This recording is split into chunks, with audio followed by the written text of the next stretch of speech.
ଚିଙ୍ଗିଡି ଗଲି ପଢେଇଛି ତୋର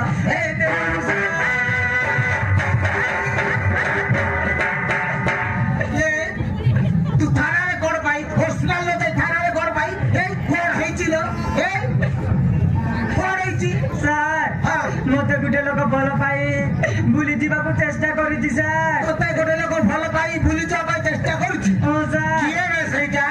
ମୋ ଏରିଆ ଭିତରେ ପଡି ଏମିତି ମୋ କାରନାମା ଘଟୁଛି ଛାଡ଼ିବିନି, ସେ ସଡ଼କ ଭିତରେ ପୁରେଇ ଦେବି। କହିଲୁ ତା ନାଁ କଣ? ସାର୍ ରଜ ଚୌଧୁରୀର ପିଏ। ରଜ ଚୌଧୁରୀର ପିଏ ତୋର ଏ ଅବସ୍ଥା କରୁଛି? ଛାଡ଼ିବିନି, ସେ ସଡ଼କୁ ଭିତରେ ପୁରେଇ ଦେବି। ତା ନାଁ କଣ କହିଲୁ? ତା ନାଁ ହେଲା ଦଣ୍ଡପାଣି ସାର୍। ଦଣ୍ଡ? ଆବେ ଶହ ଦଣ୍ଡ, ତତେ ଆଜି କରିବି ଖଣ୍ଡ ଖଣ୍ଡ, ଛାଡ଼ିବିନି। ଚାଲ ତା ପାଖକୁ ଚାଲ। ସାର୍ ହଁ ସେ ଦଣ୍ଡପାଣି ମତେ ଏମିତି ଅବସ୍ଥା କରି ସେ